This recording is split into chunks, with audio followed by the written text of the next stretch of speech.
ang security guard na atake sa mga taong nagtago doon sa pinagtatrabahuhan niya. Some kid got inside.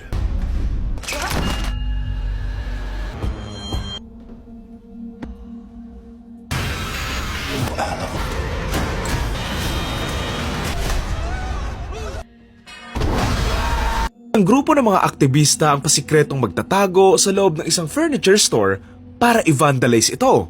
Nagkalat sila ay nagpintura nga sila kung saan-saan, pero ang hindi nila alam, meron palang security guard dito na tatapos sa mga buhay nila. Ngayong hindi na nga sila makalabas, dito na nga nila gagawin ang lahat para makapagtago nga doon sa security guard na ito, kung saan may mga mahuhuli nga sa kanilang papahirapan at gagantihan ng security guard dahil nga sa mga ginawa nila. Title ng movie, Wake Up. Yung kalalabasan kapag pinagsama-sama mo yung Home Alone, Don't Breathe at saka Paul Blart Mall Cop. Paul Blart kasi nga may security na may binabatian nga siyang lugar na pinoprotektahan nga niya, Home Alone dahil nga doon sa mga traps na ginawa niya, and Don't Breathe kasi gugustuhin ngang makalabas ng buhay ng mga taong ginustong pumasok doon in the first place. Alam mo kung ano yung lesson dito? Dapat mag-invest sa mga ganitong security guard yung mga malls kasi sigurado hindi talaga sila mananakawan. Hindi pang may experience nga sa pang-hunting, kung ganyan yung mga magbabantay sa mga kahit anong lugar, wala nang magdanakaw. Books aside, hindi ko in-expect na mag-e-enjoy ako sa movie na to na parang nagawa naman nila yung dapat nilang magawa.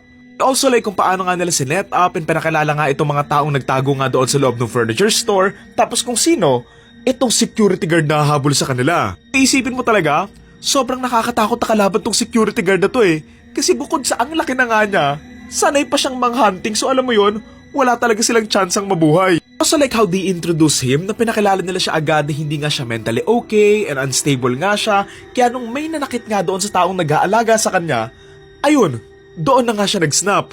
So iisipin mo nga, kasalanan din talaga ng katrabaho niya yung nangyari kasi kung hinayaan lang niya itong lalaki na to na i-report agad, di sana hindi na lumala yung mga pangyayari. Saka kung nagsalita muna siya bago siya lumapit, di sana hindi rin siya aksidenteng nategi.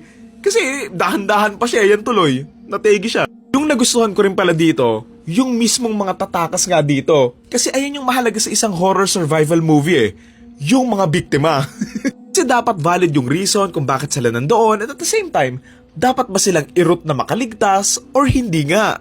Technically, tama naman yung pinaglalaban nila and maraming talaga masasamang corporations na inaabuso yung kalikasan. Pero at the same time, nagpakita nga rin sila ng offside na yung iba nga sa kanila, oo, aktivista, pero they don't fully understand yung pinaglalaban nila and sumasama nga lang sila for the fun and for the clout and hindi talaga fully para nga doon sa pinaglalaban nila.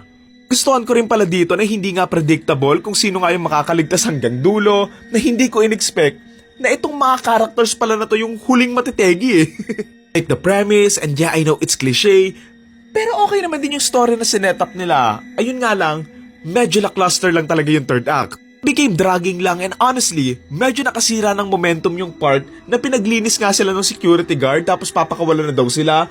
Wala lang, medyo nakakatawa lang yung part na yun. Isipin mo para makasurvive ka lang, kailangan mo bumuo ng IKEA na cabinet. Pala, I don't understand kung paano nawalan ng signal yung mga phones nila dahil lang may ginalaw itong security guard na that doesn't make sense Wala ba silang load or whatsoever? Like nakakonekta ba sila doon sa wifi ng store? Ganon. Na hindi naman, so alam mo yun, medyo kinulang lang talaga on that angle. So confusing din yun sa may ending na lahat nga sila naka-display and sama-sama nga sa iisang lugar na napawat na lang talaga ako. Overall, nag-enjoy naman ako sa movie na to na mabilis nga lang yung kwento and tuloy-tuloy lang until the third act. And it's just a fun thriller film. Yung tipo ng movie na easy to consume and magandang panoorin with barkada na kahit na mag-usap and manood kayo at the same time, magigets nyo pa din yung kwento Yes, I like the ending na sa dulo, parang wala nga ding nangyari and malinis na nga rin yung story na basically, it's a sad ending kasi all those efforts na ginawa nila para ipaglaban nga yung cause nila, wala ding nakakaalam and wala ding nagawang pagbabago. I mean, siguro baka hindi lang pinakita, pero parang imposibleng hindi kumalat yung balita na may mga taong tinegi sa loob ng isang store. Gustuhan ko rin pala yung dinagdag nga nila doon sa may dulo na may naiwan pang ang trap na siguro ito yung moment na pwedeng kumalat nga ulit yung balita and alam mo yun, at least yung mga pinaglalaban nga ng mga aktivista, baka mabuhay nga kasi i-research nga yun sa mga balita.